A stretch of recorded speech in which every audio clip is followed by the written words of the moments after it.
এই জীবন যেন বহতা নদীর মতো, চলার পথে কত বাঁক মোহনা শত, আছে আরো দ্বন্দ্ব আলো আধারের, বেছে নিতে হবে তাই পথ আমাদের। আসসালামু আলাইকুম প্রিয় দর্শক, আপনারা যারা দেশে আছেন প্রবাসে, সবাইকে জানাই অনেক অনেক প্রীতি ও শুভেচ্ছা। শুরু হলো অ্যান্টিবাই আয়োজিত এবং লাভ হলো নিবেদিত টক শো আলোকপাত। আমাদের আজকের বিষয় তাকওয়ার তাৎপর্য। আপনাদের সাথে আছি আমি জয়নুল আবেদিন আজাদ। আর আজকে আমাদের মাঝে অতিথি হিসেবে উপস্থিত আছেন বিশিষ্ট আলেম ডক্টর শায়েখ রফিকুল ইসলাম আল মাদানী। আসসালামু আলাইকুম রহমতুল্লাহি তাআলা ওয়া বারাকাতুহু। প্রিয় দর্শক, আমাদের সমাজে তাকওয়া শব্দটি বহুল শ্রুত।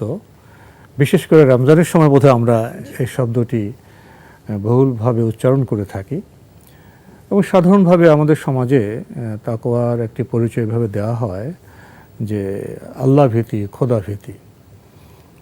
আসলে এটি শুধু বাংলা ভাষার বিষয় নয়, আরবি শব্দ বা বিভিন্ন ভাষার শব্দ আছে, অন্য ভাষায় অনুবাদ করার চেষ্টা করা হয়, কিন্তু সঠিকভাবে অনুবাদ করা যায় কি?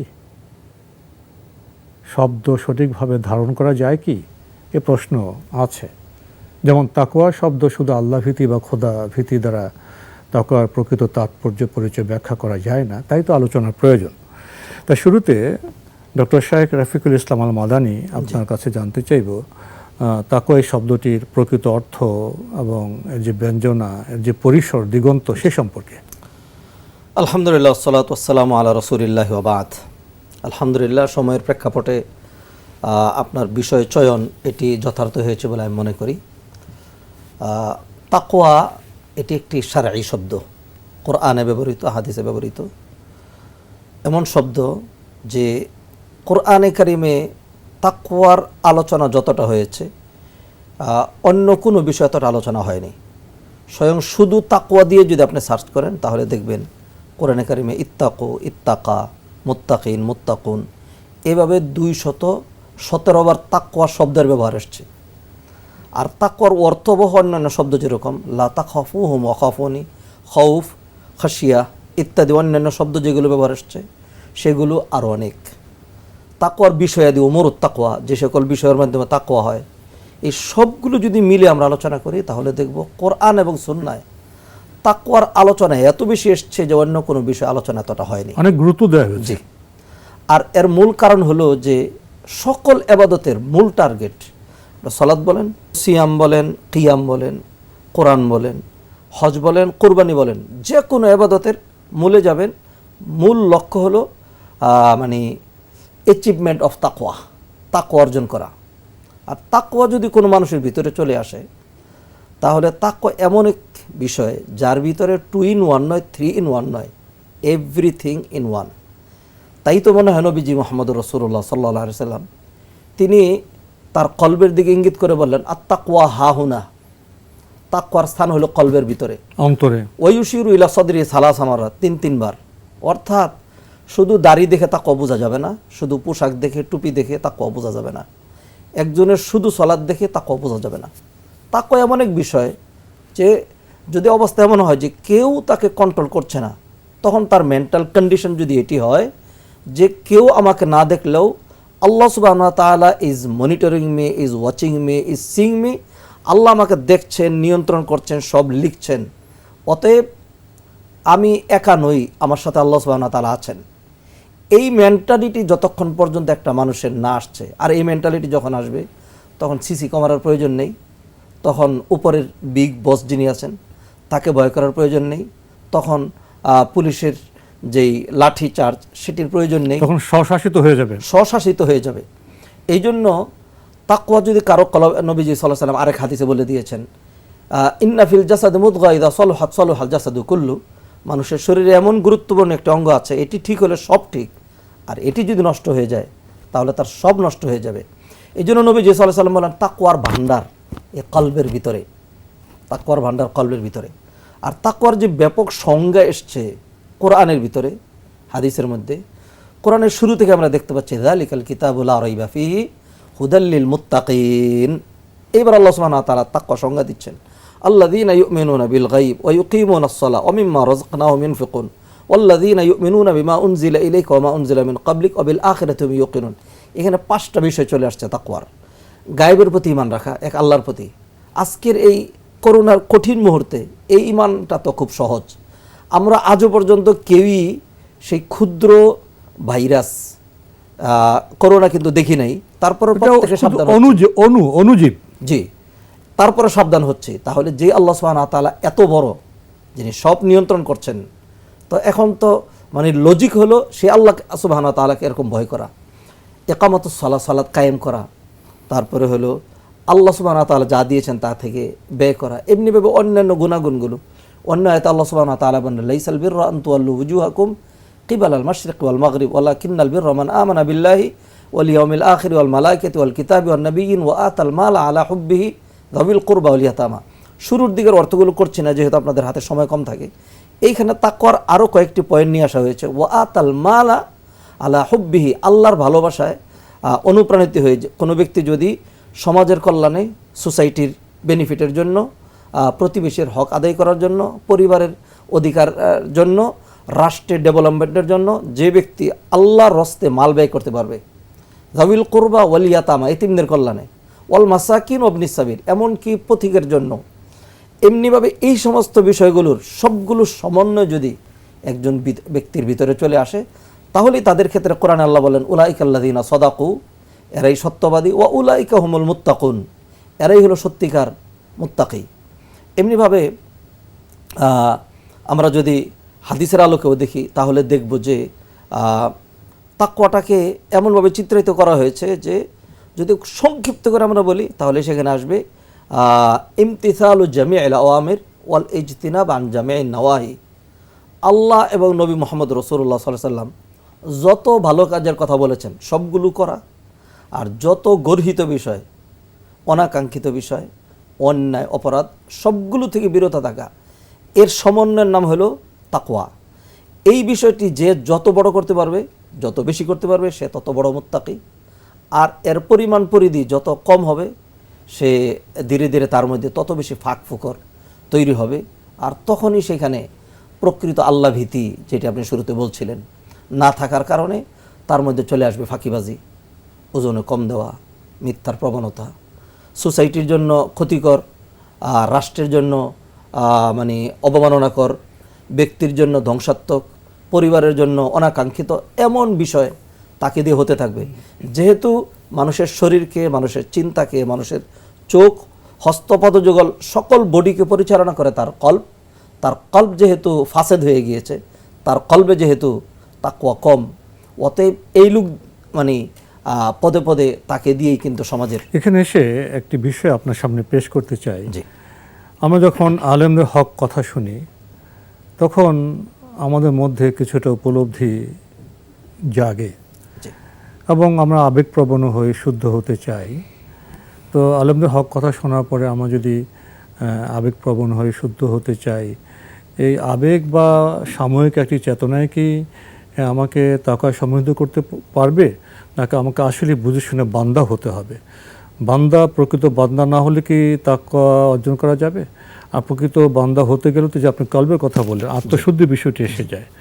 বান্দা এবং আত্মশুদ্ধির বিষয়টি কতটা গুরুত্বপূর্ণ তাকওয়া অর্জনের ক্ষেত্রে?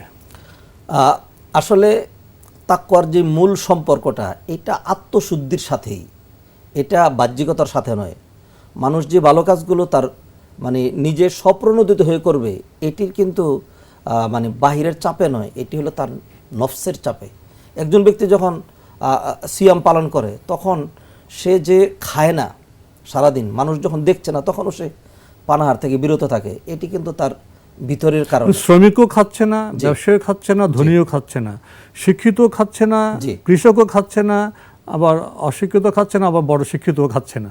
এটি কিন্তু সিসি ক্যামেরা দিয়ে নিয়ন্ত্রণ করা হচ্ছে না, এটি কিন্তু কোনো ব্যক্তির ভয়ে নয়। কারণ এই বিষয়টি তার ভিতরে ঢুকেছে, অন্তর্গত তাগিদ, অন্তর্গত তাগিদ। এটাই তো তাকওয়া। জি, অতএব কলবের একটা কন্ডিশনের নাম, মানুষের মন মানসিকতার একটা কন্ডিশনের নাম। আসলে মন মানসিকতা এটি আমরা দেখাতে পারবো না, এটির মানে বহিঃপ্রকাশ আচরণের মাধ্যমে। অতএব মানে কলবের ভিতরে যদি সেই তাকওয়ার প্রবেশ ঘটে, তাহলে এর যে বহিঃপ্রকাশ, তার চোখ ঠিক হবে, তখন সে খারাপ কিছু শুনবে না, তখন সে পর্ন পিকচার দেখবে না, তখন সে মাপে কাউকে কম দিবে না, কারোর উপর জুলুম নির্যাতন করবে না, যেহেতু তার কল্প তাকে বলবে, বারণ করবে যে এই অন্যায় যেটি হচ্ছে এটি কিন্তু তাকওয়ার পরিপন্থী। আমরা জেনেছি যে নবী সাল্লাল্লাহু আলাইহি ওয়াসাল্লামের ইন্তেকালের পরে আমাদের জন্য রয়েছিল উজ্জ্বল তারকা সদৃশ সাহাবাবৃন্দ। জি, সাহাবাদের সবাই তো খুব শিক্ষিত ছিলেন না, তারা রাসূল সাল্লাল্লাহু আলাইহি ওয়াসাল্লামের কাছ থেকে শুনতেন, যা শুনতেন তা উপলব্ধি করতেন, তা মানতেন। তো সাহাবাদের তাকওয়ার চর্চার চিত্রগুলো কেমন ছিল? সুন্দর প্রশ্ন করেছেন। নবী মুহাম্মদ রাসূলুল্লাহ সাল্লাল্লাহু আলাইহি ওয়াসাল্লাম যখন তিনি চলেও গেলেন, তিনি আমাদেরকে অ্যাডভাইস করে গেলেন, উপদেশ দিলেন, আলাইকুম বিসুন্নতি ওয়া সুন্নাতাল খুলাফার রাশিদিন আল মাহদিয়িন, তোমরা আমার সুন্নাহ এবং খুলাফার রাশিদের সুন্নাহকে আঁকড়ে ধরে থাকবে। অসংখ্য হাদিসে তিনি সাহাবায়ে কেরামের মান মর্যাদা বর্ণনা করলেন। আল্লাহ সুবহানাহু ওয়া তাআলা সাহাবায়ের শানে ইরশাদ করলেন, রাদিয়াল্লাহু আনহুম ওয়া রাদু আন, আল্লাহ সুবহানাহু ওয়া তাআলা তাদের প্রতি খুশি। আল্লাহ সুবহানাহু ওয়া তাআলা আরও বললেন যে তাদের জন্য রয়েছে হুসনার ওয়াদা, জান্নাতের ওয়াদা প্রত্যেকের জন্য। অতএব সাহাবায়ে কেরাম তারা একটা মানদণ্ডে উপনীত হয়েছেন। আমরা যদি তাদের জীবন থেকে আমি দুই একটি বিষয় নিয়ে আসি, তাহলে সেখানে আমরা তাকওয়ার প্রকৃত চিত্রটা আমরা দেখতে পারবো। এই খোলাফা রাশেদের মধ্যে ধরুন আলী ইবনে আবি তালেব, যিনি চতুর্থ খলিফা, তিনি নিজে তাকওয়ার যে সংজ্ঞাটা দিয়েছেন, এটি এমন একটি জামে মানে, অর্থাৎ একটি এমন কমপ্লিট এবং কম্প্রিহেন্সিভ একটি ডেফিনেশন তিনি তুলে ধরেছেন, যার ভিতরে মনে হয় যেন এটা তারা হারে হারে উপলব্ধি করে নিজেরা চর্চা করে ওই বিষয়গুলো আমাদের কাছে উপহার দিয়ে গিয়েছেন। তিনি বলছেন, আত-তাকওয়া ওয়াল খাউফু মিনাল জালিল ওয়াল আমালু বিত-তানজিল ওয়াল কানাআতু বিল কালিল ওয়াল ইস্তি'দাদ লিয়াউমির রাহিল। কোনো কিছু বাদ যায়নি, তারা জীবনে এটি মেনে, অর্থাৎ আল্লাহকে প্রকৃত অর্থে ভয় করা। ভয় করা মানে কি? একটা মানুষের যখন অবস্থা এমন হবে যে কেউ না দেখুক, আল্লাহ আমাকে দেখছে, আল্লাহ এখানে রয়েছেন। এর কিছু উদাহরণ আমি নিয়ে আসবো ইনশাআল্লাহ। দ্বিতীয়ত ওয়াল আমালু বিত-তানজিল, কোরআনের শুরু থেকে শেষ পর্যন্ত যাবতীয় যা রয়েছে, এটিকে শুধুমাত্র তেলাওয়াত নয়, শুধুমাত্র পড়া নয়, অথবা কোরআনকে শুধুমাত্র মাইয়েতের জন্য মারা যাওয়ার পূর্বে অথবা মারা যাওয়ার পরে তেলাওয়াত করে। আল্লাহ সুবহানাহু ওয়া তাআলা কোরআনে বলছেন, লিউনজিরা মান কানা হাইয়ান, কোরআন আল্লাহ সুবহানাহু ওয়া তাআলা জীবন্ত মানুষের জন্য, তাদের সমাজ, সোসাইটি, রাষ্ট্রের উন্নয়ন সাধনের জন্য কোরআন নাজিল করেছেন। তো এই কোরআনের শুরু থেকে শেষ পর্যন্ত যা আছে এর উপর আমল করা, আল্লাহ সুবহানাহু ওয়া তাআলা হালালভাবে যাকে যতটুকুন দেন এতেই খুশি থাকা। আর হলো একটা বিষয় যেটিকে কোনো ব্যক্তি কোনোভাবেই রিফিউজ করা অথবা এটাকে প্রোটেক্ট করার কোনো সাধ্য নেই, death, final journey, to get preparation for the final journey, মৃত্যু এবং মৃত্যু পরবর্তী জগতের জন্য প্রস্তুতি গ্রহণ করা। এই যে চারটি বিষয় আলী ইবনে আবি তালেব রাদিয়াল্লাহু তাআলা আনহু বললেন, এর মধ্যে আমার মনে হয় বিশ্লেষণ করলে এক একটি কয়েক ঘন্টার দাবি রাখে। মানুষের জীবন, সোসাইটি তার সব কিছুকে সুন্দর করে গড়ে দেয়। একটু উদাহরণ তুলে ধরছি। বনি ইসরায়েল 3 ব্যক্তির কথা নবীজি সাল্লাল্লাহু আলাইহি সাল্লাম বলেছেন, গুহার ভিতরে আটকা পড়ে গিয়েছিল। তখন সেইখানে তারা বুঝলো যে এইখান থেকে বাঁচার আর কোনো উপায় নেই, তাকওয়া ভিত্তিক মানে কোনো কাজের উসিলা ছাড়া। তখন একজন দোয়া করছিল যে আল্লাহ, আমার একটা তাকওয়া ভিত্তিক কাজ ছিল। সেটা কি? সেটা হলো যে আমার খুব সুন্দরী চাচাতো বোন ছিল, আমি তাকে ইফটিজিং অথবা উত্ত্যক্ত করতাম। আমার থেকে বাঁচার জন্য সে শর্ত করলো, তুমি যদি এতগুলো স্বর্ণমুদ্রা আমাকে এনে দিতে পারো তাহলে আমার কাছে আসবা। অর্থাৎ তার বিশ্বাস ছিল এই যুবক জীবনে এত টাকা ব্যবস্থা করতে পারবে না। আমি বহু কষ্টে এটি ব্যবস্থা করে তার হাতে দিয়ে বললাম যে আমি আমার ওয়াদা, প্রতিশ্রুতি রক্ষা করেছি, এবার তুমি তোমার প্রতিশ্রুতি রাখো। অবস্থা যখন এমন হলো যে আর একটু হলেই আমরা কলঙ্কিত হয়ে যাই, পাপের বোঝা আমাদের কাঁধে চলে আসে, এমন সময় ওই মেয়েটি এই যুবকটাকে ডাক দিয়ে, যখন আর কেউ নেই, তখন বলছে, ইয়া আবদাল্লাহ ইত্তাকিল্লাহ ওয়ালা তাফতাহিল খাতাম, আল্লাহর বান্দা, আল্লাহকে ভয় করো, আমাকে কলঙ্কিত করো না। এই কথা শোনার পরে তার হুঁশ ফিরে আসছে। ঠিকই তো, কেউ দেখছেন না, আল্লাহ তো দেখবেন।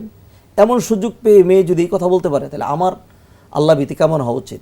তখন যুবক এখান থেকে পালিয়েছে, টাকার জন্য যায়নি, আর তাকে কোনো দিন মুখ দেখায়নি। আল্লাহ, আপনি যদি জেনে থাকেন যে সত্যি ওই দিন আপনাকে ভয় করেছিলাম, আজকে বিপদে পড়েছি, পাথরটা সরিয়ে দিন। সাথে সাথে আল্লাহ সুবহানাহু ওয়া তাআলা পাথরটা সরিয়ে দিলেন। এটি হলো তাকওয়ার চিত্র, যে একজন মানুষ কেউ দেখুক বা না দেখুক, যখন আমার চরম কামনা বাসনা যৌনতা আমাকে ধাওয়া করছে, ওই মুহূর্তে যদি আমি এবল হই, সেই মুহূর্তে যদি আমি সক্ষম হই টু কন্ট্রোল মাই সেলফ, নিজেকে কন্ট্রোল করতে যদি সক্ষম হই, তাহলে এটিই তাকওয়া। আর যদি অবস্থা এমন হয়, লোভ লালসায় আমি দেখলাম ফাইল আটকাইলেই এখানে পয়সা মিলে, আমি দেখলাম একটু সুদ খেলেই অর্থ বেড়ে যায়, আমি দেখলাম এরকম করলেই চাঁদাবাজি করলে এই হওয়া যায়, তাহলে আমি নিজেকে কন্ট্রোল করতে পারলাম না, তাকওয়ার মানে আমি উত্তীর্ণ হতে পারলাম না। অতএব সাহাবায়ে কেরাম তারা তাদের জীবনে একদম প্র্যাকটিক্যাল আমল করে তারা আমাদের জন্য সেই উপমা রেখে গিয়েছেন, তারা তাদের জীবন ধরে দিয়েছেন। রাসূলুল্লাহ সাল্লাল্লাহু আলাইহি ওয়াসাল্লাম বলেছেন যে এই কাজ করা লাগবে। সাহাবায়ে কেরাম জিজ্ঞাসা করেন, তাহলে কি হবে? নবীজি বলছেন, আল্লাহ সুবহানাহু ওয়া তাআলা খুশি হবে, জান্নাত মিলবে। ঠিক আছে, তাহলে একটা খেজুর ছিল হাতে, এইটা মুখে দিয়ে জিহাদের ময়দানে চলে গিয়েছেন, শাহাদত বরণ করেছেন। অর্থাৎ বিষয়গুলো তারা তাদের যে রিসিভার ছিল, তাদের রিসিভারটা অর্থাৎ হার্টটা, এটা ছিল খুব সফট, এটা খুব সজীব ছিল, প্রাণবন্ত ছিল।